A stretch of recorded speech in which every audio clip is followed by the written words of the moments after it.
Hello दोस्तों, कैसे हम सभी लोग अच्छे होंगे, खुशहाल होंगे और एचपी टेट की तैयारी जोरों शोरों से कर रहे होंगे। तो दोस्तों, आज का हमारा टॉपिक है हेरिडिटी एंड एनवायरनमेंट। तो दोस्तों, आप कमेंट में काफ़ी लोग कमेंट कर रहे हैं कि सर क्वेश्चन के इस वीडियो के साथ क्वेश्चन भी लाइए। तो दोस्तों, जो मैंने इस सीरीज़ का पैटर्न रखा है, मैंने रखा है हर टॉपिक के साथ, हर जैसे कि एक टॉपिक है, जैसे मैंने साइकोलॉजी की डेफिनेशन, उसके बाद growth and development, principle of growth and development, heredity and environment. ये चार टॉपिक को मैंने एक साथ रखा है क्योंकि ये सब आपस में जुड़ते हैं, सब एक दूसरे के साथ अटैच है। और इसके बाद मैं क्या है, इन चारों पे एक वीडियो लाऊंगा, जो वीडियो हो सकता है क्वेश्चन इनके लंबी भी हो, छोटी भी हो। तो जो इतने भी प्रीवियस ईयर के मोस्ट इंपॉर्टेंट क्वेश्चन है, ये रिपीटेड क्वेश्चन है। जो क्वेश्चन क्या है, रिपीटेड क्वेश्चन है, मोस्ट इंपॉर्टेंट क्वेश्चन है, वैसे क्वेश्चन लाऊंगा, या क्वेश्चन जो आपको पता नहीं लगता कि आ कहाँ से रहे हैं, ठीक है, वो क्वेश्चन भी लाऊंगा। तो दोस्तों, एक्चुअल में जो है, हमारे एचपी टेट की जो तैयारी के लिए बच्चे क्या करते हैं, सी टेट के टीचरों से पढ़ते हैं। सी टेट में दोस्तों अलग सिलेबस है। हमारे यहाँ पे क्या है, हमारे थ्योरी पे ज़्यादा फोकस किया जाता है। एचपी टेट पे थ्योरी से क्वेश्चन निकाले जाते हैं। और जो सी टेट है, उसमें थ्योरी के ऊपर जो क्वेश्चन बनते हैं, जैसे कंडीशनल क्वेश्चन बनते हैं, बच्चे के जो कंडीशनल क्वेश्चन बनते हैं, वो ज़्यादा आते हैं, ठीक है। और हमारे क्या है, हमारे यहाँ पे जो सिलेबस है वो थोड़ा डिफरेंट है सी टेट से। सी टेट में जो principle development and principle of development है, इससे ही 4 या 5 क्वेश्चन आ जाते हैं, परंतु हमारे इस तरीके से नहीं चलता है। हमारे जो सी टेट में हेरिडिटी के लॉज वगैरह कुछ नहीं आते, उस लॉ से कोई क्वेश्चन नहीं आता, हेरिडिटी से क्वेश्चन बनते हैं, सिंपल से हेरिडिटी एंड एनवायरनमेंट से क्वेश्चन बनते हैं, इंडिविजुअल डिफरेंसेस से क्वेश्चन बनते हैं, ठीक है। तो ये थोड़ा डिफरेंट है, जिस वजह से क्या है, जब भी हम सी टेट में हम सी टेट वाले टीचरों से पढ़ के जाते हैं, तो क्या है, हमारे जो क्वेश्चन हमारे पेपर पे नहीं टकरते, हमें क्वेश्चन पेपर में नहीं आते। देखना, अगर आप सी टेट वाले टीचरों से पढ़ोगे तो आप 10 से 15 क्वेश्चन या 20 क्वेश्चन ज़्यादा कर पाओगे। 10 क्वेश्चन ऐसे होते हैं जो आप समझ नहीं पाते कि ये कहाँ से आ रहे हैं, ठीक है। तो मैं इन वीडियोज़ के थ्रू ये कोशिश कर रहा हूँ कि ऐसे क्वेश्चनों को भी टच किया जाए जो आपको जो वहाँ से जो सी टेट के टीचर होते हैं या सेंटर के टीचर हैं, वो कवर नहीं कर पा रहे हैं, ठीक है। तो इस वजह से क्या है, मैंने क्या रखा कि मैं 4 वीडियो कराऊंगा, उसके बाद उससे प्रीवियस ईयर के सारे क्वेश्चन जो इंपॉर्टेंट है, जो यूनिक है, उस सारे क्वेश्चनों को इसमें लाने की कोशिश करूंगा एक वीडियो में। परंतु दोस्तों, अगर आपको ऐसा चाहिए कि हर एक वीडियो में लास्ट में 10 क्वेश्चन या 5 क्वेश्चन लास्ट में, हर वीडियो के बाद लास्ट में उस टॉपिक से रिलेटेड 5 क्वेश्चन, इस तरीके से चाहिए, तो आज इस वीडियो में कमेंट कीजिएगा, उसके बाद मैं उसी तरीके से लाऊंगा, ठीक है। इसके बाद आपको क्वेश्चन की वीडियो आएगी, तो उसके बाद जो क्वेश्चन की वीडियो के बाद मैं जो टॉपिक अगले लाऊंगा, उसके बाद मैं वैसे ही करूंगा कि हर वीडियो के बाद, हर टॉपिक के बाद उसकी क्वेश्चंस, हर टॉपिक के बाद उसी वीडियो के अंदर उसके क्वेश्चन। अगर आपको वैसा चाहिए तो वैसा भी आ जाएगा। तो दोस्तों, चलते हैं और टॉपिक के आगे, अपने टॉपिक पर बढ़ते हैं, हेरिडिटी एंड एनवायरनमेंट। तो हेरिडिटी एंड एनवायरनमेंट है दोस्तों, इसको बोलते हैं अनुवांशिकता हिंदी में और पर्यावरण। अनुवांशिकता क्या होती है दोस्तों? अनुवांशिकता होती है हेरिडिटी, मतलब जैसे कि आपका घर में जब आप देखोगे, जब आपके घर में किसी के बच्चा होता है, तो क्या होता है, सबसे पहले हम क्या करते हैं, हम उसकी शक्ल मिलाते हैं कि पापा से मिलती है कि मम्मी से। बस दोस्तों, वही हेरिडिटी है। अब समझिए वो कैसे हेरिडिटी है। जो बच्चे हम मिलाते हैं, जो मम्मी के साइड वाले होते हैं, वो बोलते हैं मम्मी से शक्ल मिली है, और पापा साइड वाले बोलते हैं पापा से शक्ल मिली है। जब बच्चा बड़ा होता है तब पता चलता है कि शक्ल किससे मिली है, परंतु हमारी ट्राई यही होती है, ठीक है। और यही हेरिडिटी है। हेरिडिटी क्या होती है?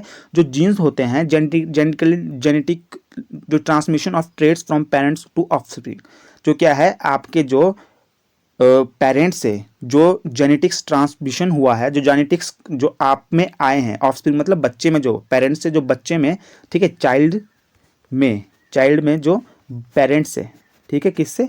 पेरेंट्स से, ठीक है। जो चाइल्ड में पेरेंट्स से चाइल्ड में जो ऑफस्प्रिंग, जो गुण आए हैं, वो ट्रेट आए हैं, वो होते हैं हेरिडिटी। और ये ट्रेट कैसे हो सकते हैं दोस्तों?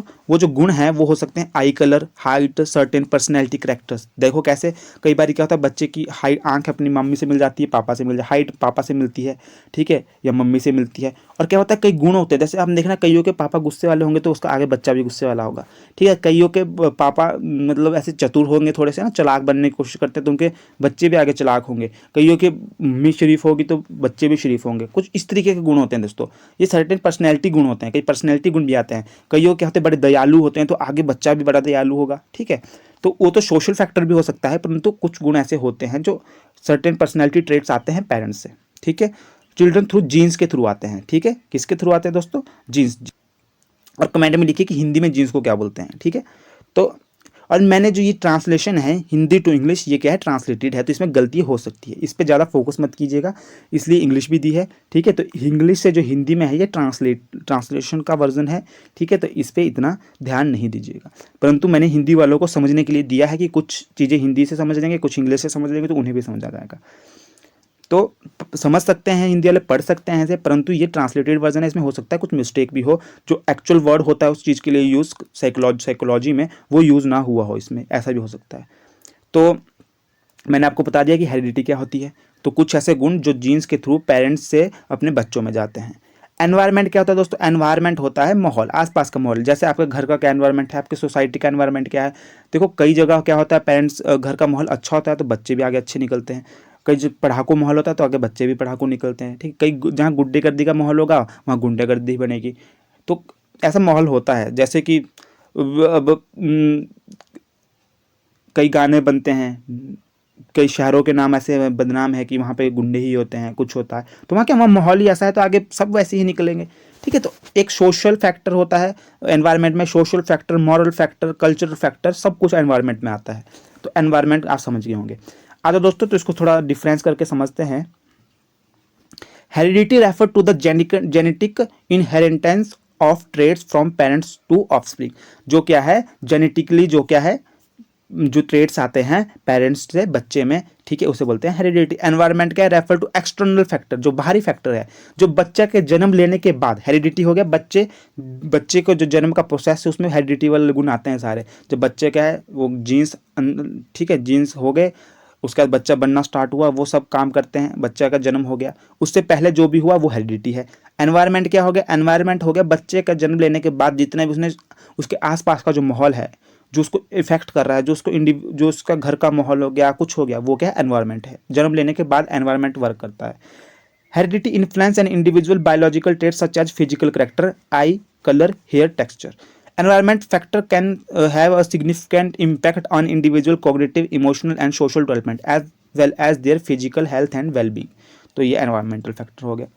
स्टैटिक फैक्टर, देखो जो हेरिडिटी होती है वो स्टैटिक फैक्टर होता है, जो अब चेंज नहीं किए जा सकते। एक तरीके से बोला जाए तो हेरिडिटी, जैसे बच्चे का जन्म हो गया, वो तो उसको माता पिता से उस पर गुण आए हैं, अब उसमें क्या परिवर्तन करोगे आप, ठीक है। अगर हेरिडिटी क्या होता है, एक जो होता है अप एंड डाउन का लिमिट लगा देता है। कैसे, अगर बच्चा हेरिडिटी, मतलब मान लो ये है एक लाइन, तो ये अप साइड है, लो साइड, तो बच्चा इससे नीचे भी नहीं जा सकता और इससे ऊपर भी नहीं जा सकता उसका, ठीक है। तो हेरिडिटी क्या है, ये एक लिमिटेशन लगा देती है।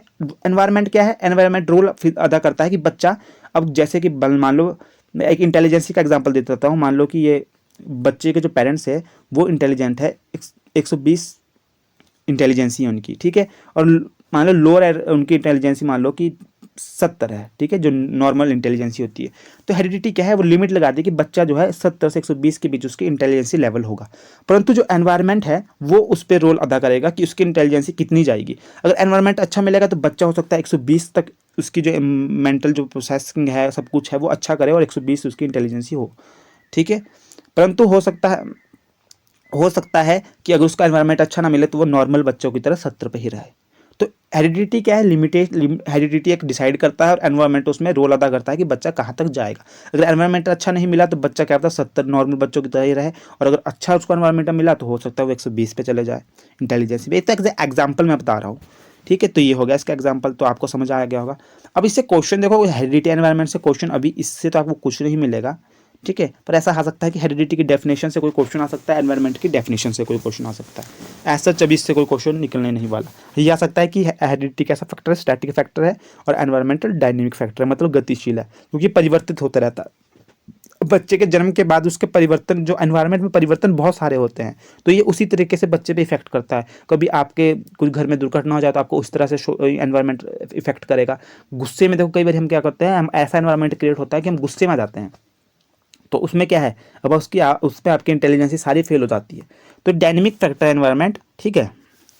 उसका आता है हेरिडिटी। देखो हेरिडिटी में हम पढ़ेंगे कुछ और चीज़ें, कैसे कैसे हेरिडिटी में होते हैं 46 क्रोमोजोम।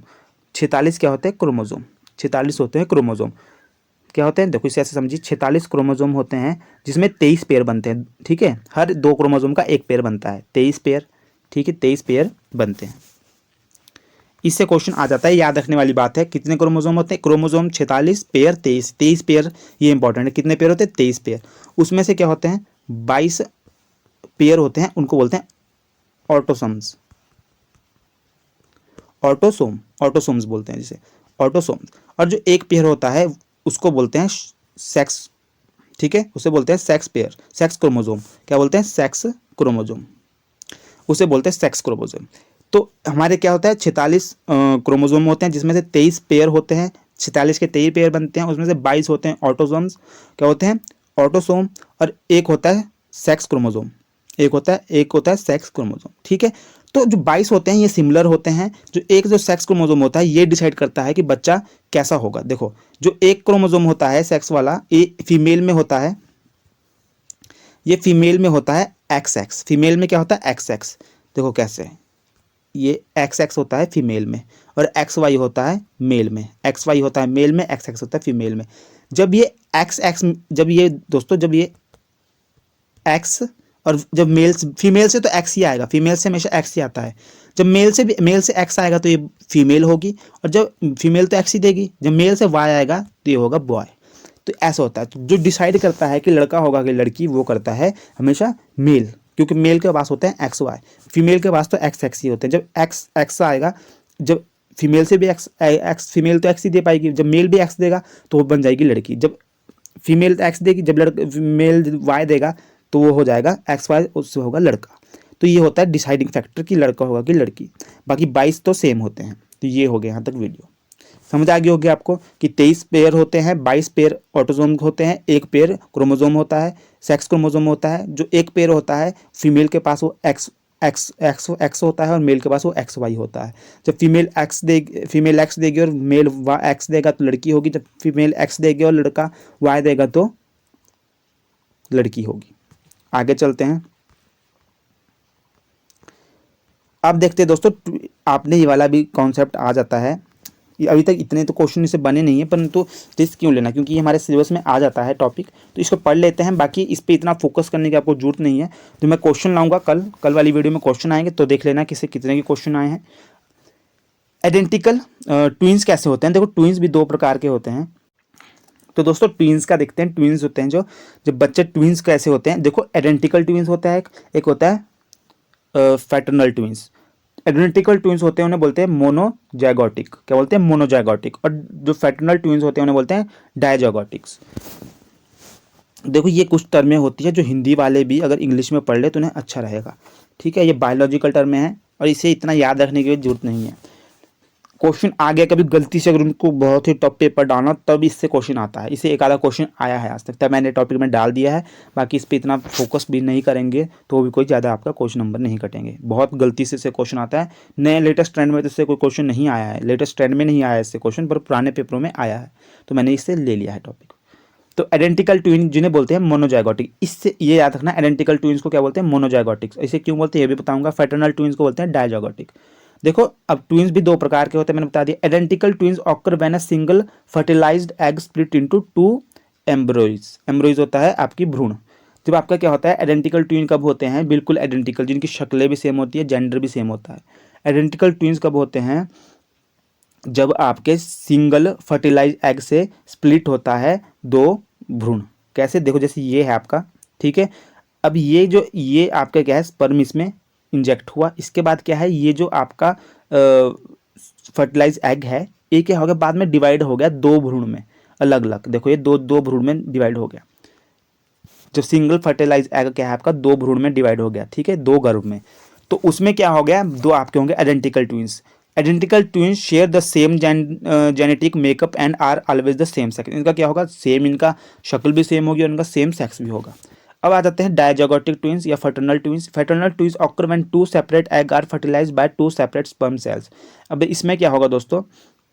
जैसे कि ये एग्जांपल है कि ये है आपका सिंगल फर्टिलाइज सेल, ये जो फिर फर्टिलाइज एग है, ये तो ये अलग है, ये अलग है। इसमें सेम से नहीं हो रहे, इसमें अलग है, ये अलग है।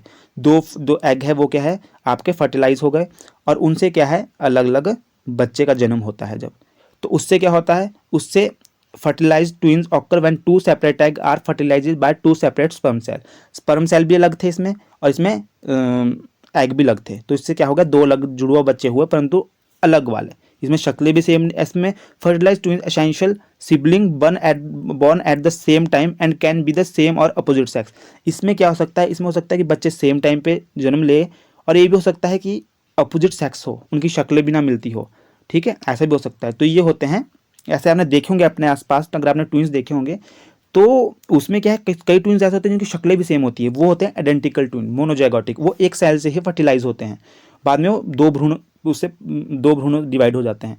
बाकी जो फर्टिलाइज जो डायजोगोटिक ट्विंस होते हैं वो क्या होते हैं, जिनकी शक्लें नहीं मिलती। आप देखना बॉन्ड सुना होगा आपने, ये जुड़वा है पर इनकी शक्लें नहीं मिलती, तो वो कैसे होते हैं, डायजोगोटिक ट्विंस होते हैं। उनमें क्या है, दो अलग अलग सेल होते हैं और वो फर्टिलाइज होते हैं और उनसे अलग अलग बच्चों का जन्म होता है।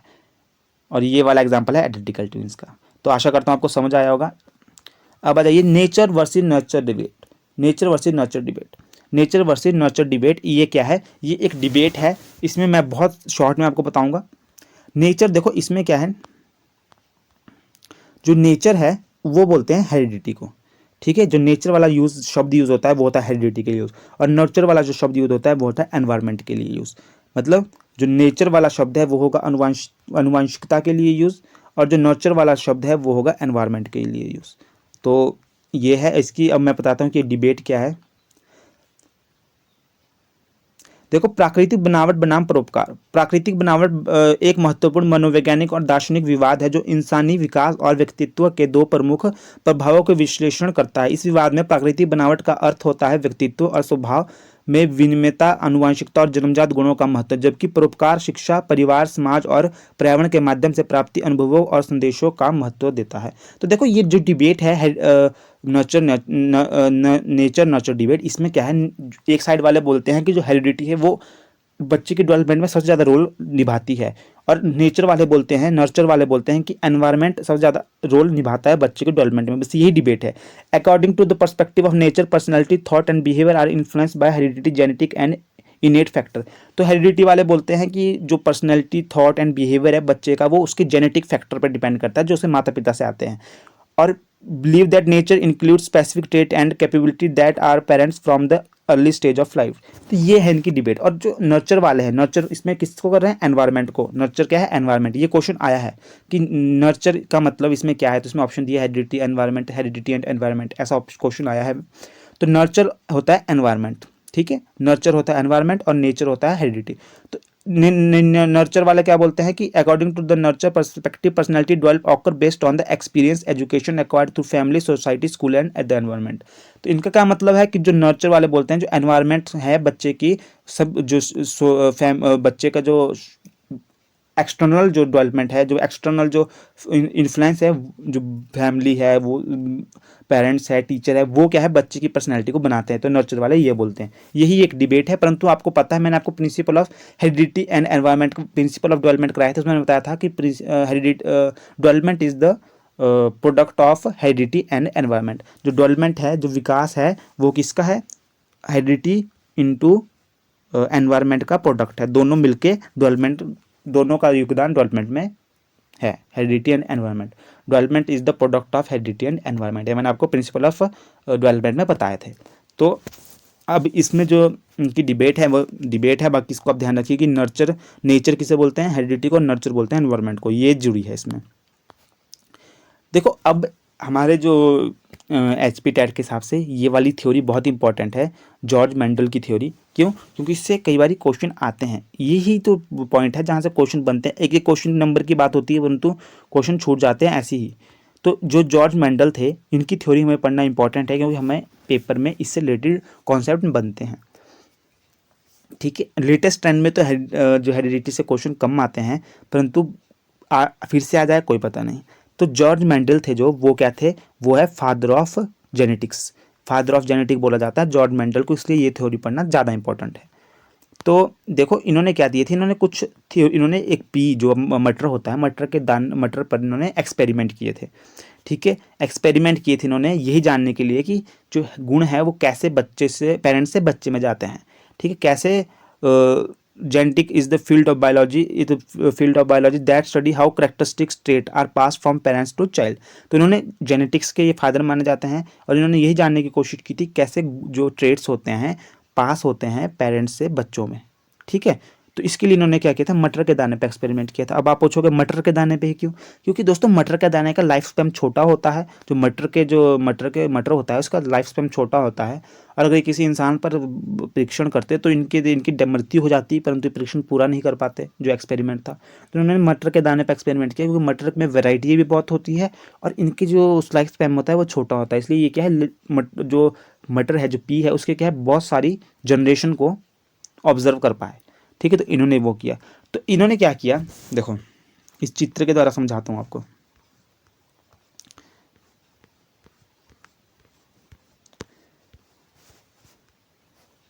ये देखो, तो इन्होंने क्या एक्सपेरिमेंट किया, इन्होंने कई टाइप के एक्सपेरिमेंट किए। इन्होंने क्या किया, ये भी देखो एक एक्सपेरिमेंट, इससे भी समझेंगे। इन्होंने क्या किया, क्या किया एक्सपेरिमेंट किया, हरे दाने और पीले वाला मटर लिया इन्होंने। तो इन्होंने पहला जो किया, उसके बाद इनको जब इनका आपस में जेनेटिक्स इनके मिक्स किए, तो उन्होंने देखा कि पहला जो आगे पौधा हुआ उसमें दो सारे ही दाने कैसे हुए, पीले हुए। तो इन्होंने देखा ऐसे कैसे, तो इन्होंने फिर से इन पीले दानों को कराया, तो उन्होंने देखा कि एक हरा हुआ, एक पीला, पीला, पीला। तो यही तो दोस्तों जो एक्सपेरिमेंट था, इससे कुछ उन्होंने रूल निकाले। क्या रूल निकाले, अब देखो। पहला निकाला principle of dominance. Principle of dominance का मतलब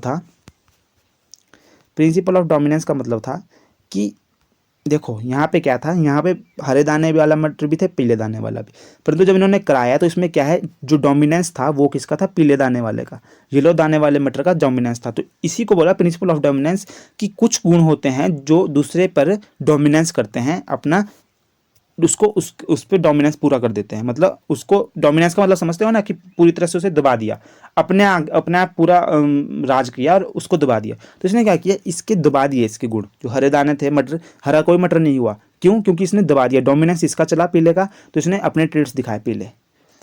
तब इन्होंने क्या किया, इस पीले वाले पे फिर से एक्सपेरिमेंट किया, तो उन्होंने देखा कि एक हरा मटर आ गया बीच में, और अगला क्या आ गया, और सारे पीले थे। तो इससे क्या पता लगा इन्होंने को बोला principle of segregation. Principle of segregation क्या है, Mendel propose that each individual has two alleles for a particular trait, one inherit from each parents during genetics formation. These alleles segregate randomly so that each gametes receive only one allele for each trait. देखो दोस्तों, इसमें क्या है, segregation का मतलब क्या है, मैं आपको सिंपल भाषा में समझाता हूँ। कि जब इन्होंने इन दोनों मटरों का जो कराया एक्सपेरिमेंट, उसके बाद इन्होंने देखा कि एक हरा आ गया। यही है प्रिंसिपल ऑफ सेग्रीगेशन, कि जो ट्रेट है, जो ये पीले वाला जो गुण थे, ट्रेट्स थे जो इस पीले वाले मटर के, ये मरते नहीं है, ये दबे। इस वजह से क्या है, सारे के सारे पीले हो गए। तो इसने क्या देखा कि इसने हरे वाले के ट्रेड सारे दबा दिए, डोमिनेंस किया, प्रिंसिपल ऑफ डोमिनेंस बोलते हैं इसे। परंतु क्या वो मरे नहीं थे, वो दबे थे। परंतु जब इसने फिर से किया तो वो क्या है, फिर से हरा वाला एक दाना, एक मटर का पूरा हरा वाला आ गया। तो ये था प्रिंसिपल ऑफ सेग्रीगेशन। ऐसे ही होता है कि हमारे को जो हमारे पेरेंट्स के गुण होते हैं, जैसे कि कई बार क्या होता है कि जैसे इसका एग्जांपल देता हूँ मैं, कि ये एक ब्लैक मदर है, एक वाइट फादर है मान लो। तो यहाँ पे इन्होंने जब इनके बच्चे हुए तो वो क्या हो गए, दोनों वाइट हो गए, ठीक है। परंतु क्या है, जब इस वाइट आगे जब बच्चे होंगे, जैसे वाइट का वाइट इनका इसके दोनों का किया, तो आगे क्या है, ब्लैक बच्चा हो गया। क्यों? क्योंकि जो एंसेस्टर के गुण थे वो आ जाते हैं। कई बार हमारे भी देखना, कई बार दादा, कई बोलते हैं कि अपने दादा पे गया है, दादा पे इसके गुण गए हैं। क्यों? क्योंकि वो दबे नहीं थे, परंतु वो क्या पेरेंट्स में नहीं आए थे, परंतु वो सीधे बच्चे में आ गए, आगे पोते में आ गए। तो कुछ गुण नहीं दबते, उसे बोलते हैं प्रिंसिपल ऑफ सेग्रीगेशन, कि कुछ गुण होते हैं दबते नहीं है, वो पेरेंट आगे चलते हैं, ठीक है। वो सिर्फ मरते नहीं है, दबते हैं बस, वो आगे अगली जनरेशन में दिख जाते हैं। इसे प्रिंसिपल ऑफ सेग्रीगेशन बोलते हैं। उसके बाद एक और प्रिंसिपल था, मेंडलीफ ने दिया था, जो principle of independent assortment. Principle of independent assortment का मतलब है कि जो हर एक जेनेटिक फैक्टर है वो दूसरे जेनेटिक फैक्टर पे कोई वो नहीं डालता, फर्क नहीं डालता। जैसे कि अगर Mendeleev discover that the inherent of one trait is independent of the inherent to another traits. देखो क्या बोल रहा है, कि जेनेटिक ने बोला, डिस्कवर किया कि inheritance of one trait is independent to the inherent to other trait. मतलब अगर कोई ट्रेट, जैसे कि this that mean that alleles for different traits are distributed to gametes independently of the other. देखो क्या मतलब है इसका, जैसे कि अगर आपके वाइट बालों को कंट्रोल करने वाला जेनेटिक फैक्टर है, जो आपके वाइट बाल है या ब्लैक बाल को कंट्रोल करने वाला जेनेटिक फैक्टर है, वो आपके जो बॉडी का रंग है उस जेनेटिक फैक्टर पे कोई असर नहीं डालता, वो इंडिपेंडेंट होते हैं एक दूसरे से। ठीक है, समझ रहे हो आप बात, कि जो वाइट को बालों को ब्लैक बाल को ब्लैक रखने वाला जो जेनेटिक फैक्टर है, वो आपके शरीर के, अगर आपका वाइट है आप, तो उस पर कोई प्रभाव नहीं डालता, ये इंडिपेंडेंटली काम करते हैं। आपके जो बाल है वो, उसका जो फैक्टर है, जो जेनेटिक फैक्टर है वो जो है वो अलग है, और जो शरीर के रंग का जेनेटिक फैक्टर है वो अलग है। कई बार क्या होता है कि बच्चे में क्या होता है, रंग माँ से आ जाता है, जो शरीर का रंग है वो माँ से आ जाएगा और बालों का रंग बाप से आ जाएगा। तो ये अलग तरीके से काम करते हैं, प्रिंसिपल ऑफ इंडिपेंडेंट असॉर्टमेंट। और मैं इससे बता दूं कि इससे कोई क्वेश्चन नहीं आया है, इस वाले जो मेंडलीफ की जो ये थ्योरी में है, इससे कोई क्वेश्चन नहीं आया, परंतु आगे चलते हैं। जो लॉ ऑफ हेरिडिटी है, जो इसके नॉर्मल लॉ ऑफ हेरिडिटी है, इसमें समझने में आपको अब आसानी होगी, इससे क्वेश्चन आते हैं, इसमें क्वेश्चन आते हैं। देखो क्या, law of heredity, law of similarity, एक है लॉ ऑफ सिमिलैरिटी, और इसे बोलते हैं रिसेंबलनेस भी बोलते हैं, इसे क्या बोलते हैं, रिसेंबलनेस, लॉ ऑफ रिसेंबलनेस। तो इसमें क्या, इस गुण क्या बोलता है कि सेम पेरेंट होते हैं तो सेम चिल्ड्रन, सेम पेरेंट के सेम चिल्ड्रन, मतलब जैसे पेरेंट की शक्ल होगी वैसे बच्चों की शक्ल होगी। ठीक है, जैसे सेम जैसे डार्क पेरेंट है तो डार्क ही चाइल्ड होंगे, टैलेंटेड पेरेंट है तो टैलेंटेड चाइल्ड होंगे, लाइक बिगेट्स लाइक, मतलब जैसे पिता जैसे पेरेंट्स वैसे ही बच्चे, ये बोलता है लॉ ऑफ सिमिलरिटी या रिसेंबलनेस। परंतु इसको यूनिवर्सली एक्सेप्ट नहीं किया गया, क्योंकि दोस्तों इस लॉ के अनुसार ये मेंडलीफ के लॉ नहीं है, ये अलग से लॉ ऑफ हेरिडिटी है, इससे क्वेश्चन बनते हैं। तो इसमें इसे एक्सेप्ट नहीं किया गया, क्योंकि इसमें बोला गया कि लॉ ऑफ जो हेरिडिटी, जो सिमिलरिटी है या रिसेंबलनेस है, ऐसा भी आपने देखा होगा कई के माता पिता गुण, कई की माता पिता जैसे होते ही नहीं, बिल्कुल नहीं। ठीक है, बाप पिता पेरेंट्स से लग गया और बच्चों की शक्लें लग गई है। तो इस वजह से इसका है लॉ ऑफ सिमिलैरिटी या रिजेंबलनेस को एक्सेप्ट नहीं किया गया यूनिवर्सली, क्योंकि देखा गया कि काफ़ी बच्चों के गुण अपने माता पिता से नहीं मिलते। आगे आ गया law of variation. Law of variation का मतलब है कि वेरिएशन होगी, जैसे डायरेक्ट पेरेंट्स फेयर चाइल्ड, तो ये हो गया लॉ ऑफ वेरिएशन की बच्चों में जो होंगे, जो गुण होंगे वो माता पिता से अलग हो सकते हैं, लॉ ऑफ वेरिएशन। ठीक है, पीढ़ी टू पीढ़ी अलग हो सकते हैं। ऐसा भी हो सकता है कि बच्चे ने अपने दादा के गुण ले लिए, बच्चों ने अपने ग्रैंड पेरेंट्स के गुण ले लिए, तो लॉ ऑफ वेरिएशन बोलते हैं इसे, लॉ ऑफ वेरिएशन, कि डार्क पेरेंट्स फेयर चाइल्ड, कि डार्क पेरेंट्स का क्या होगा, फेयर चाइल्ड होगा, मतलब डिफरेंट गुण हो सकते हैं। जो लॉ ऑफ सिमिलरिटी बोलता था, इसका उसने बोल दिया, इसको ही कवर अप करने के लिए लॉ ऑफ वेरिएशन आया कि गुण वेरी कर सकते हैं। लॉ ऑफ रिग्रेशन, ठीक है, लॉ ऑफ रिग्रेशन। अब लॉ ऑफ रिग्रेशन क्या बोलता है कि जैसे कि ये मान लो कि कोई गुण, जैसे कि हाँ, अमिताभ बच्चन का एग्जांपल ले लेते हैं कि अमिताभ बच्चन बहुत अच्छा एक्टर है। ठीक है, अमिताभ बच्चन बहुत अच्छा एक्टर है, परंतु अभिषेक बच्चन भी एक्टर अच्छा है, परंतु अपने पिता जैसा नहीं है। ठीक है, अब आप ले लो कि सचिन तेंदुलकर बहुत अच्छा क्रिकेटर है। ठीक है, तो जो उसका बेटा है वो भी अच्छा क्रिकेटर है, पर सचिन तेंदुलकर जितना नहीं है। समझ रहे हैं आप बात। लॉ ऑफ रिग्रेशन बोलता है कि बच्चा अपने पेरेंट्स से गुण लेगा, परंतु उतने लेवल पे नहीं लेगा, वो इतना उसमें पारंगत नहीं होगा, उसके कुछ गुण लेगा। लॉ ऑफ रिग्रेशन मतलब कुछ गुण लेगा, गुण तो लेगा परंतु कुछ गुण लेगा। समझ रहे हैं आप बात को। ये होता है लॉ ऑफ रिग्रेशन, मतलब एवरेज गुण लेगा, एवरेज जो गुण हो गए वो अपने पेरेंट्स से लेगा। तो इसके एग्जांपल कई दे सकते हैं, कई एक्टर होते हैं जो एक्टर बड़े फेमस हुए अपने टाइम में। ठीक है, परंतु उनके बच्चे आगे उतने अच्छे एक्टर नहीं बने। क्यों? क्योंकि वो गुण तो उन्होंने लिए परंतु बहुत कम। ऐसा हो सकता है कि शाहरुख खान के जैसे, शाहरुख खान है, शाहरुख खान कितना अच्छा एक्टर है, परंतु जो उसकी बेटी है, उसकी फिल्म मूवी आई थी अभी, मेरे को नाम भी नहीं पता, उसने उसके गुण तो लिए परंतु वो उतने अच्छे एक्टर नहीं है। गुण तो लिए परंतु बहुत कम। तो ये होता है लॉ ऑफ रिग्रेशन, कि गुण तो जाते हैं परंतु बहुत कम लेवल पे जाते हैं। तो दोस्तों आशा करता हूँ कि आपको वीडियो समझ आई होगी। इस वीडियो को यहीं समाप्त करते हैं। तो इसमें मैं बता दूं आपको, हेरिडिटी एंड एनवायरनमेंट में आपको हेरिडिटी एंड एनवायरनमेंट का, हेरिडिटी का पता होना चाहिए। एनवायरमेंटल फैक्टर मैंने आपको बता दिया कि जितने भी एक्सटर्नल फैक्टर होते हैं जन्म के बाद, वो सारे एनवायरनमेंट के अंदर आते हैं। इसमें क्रोमोसोम, कितने क्रोमोसोम है ये आपको पता होना चाहिए। नेचर नर्चर डिबेट में नेचर किसको बोलते हैं, हेरिडिटी को बोलते हैं, नर्चर बोलते हैं एनवायरनमेंट को, आपको ये पता होना चाहिए। ठीक है, जो आपको याद रखनी है। मेंडलीफ की थ्योरी देखो, आपको पता होनी चाहिए। पी वाला एक्सपेरिमेंट आपको क्वेश्चन भी ऐसा भी आ सकता है कि किस पे एक्सपेरिमेंट किया था, मटर पे एक्सपेरिमेंट किया था, तो आपको ए पता होना चाहिए। अब आपको इसकी ये जो प्रिंसिपल दिए थे इसने मेंडलीफ ने, ये याद रखने तो रखिएगा, ये इतने इंपॉर्टेंट नहीं है, अभी तक नहीं आए हैं। बाकी जो ये लॉ ऑफ हेरिडिटी है, इसे इन तीनों लॉज को याद कर दीजिएगा।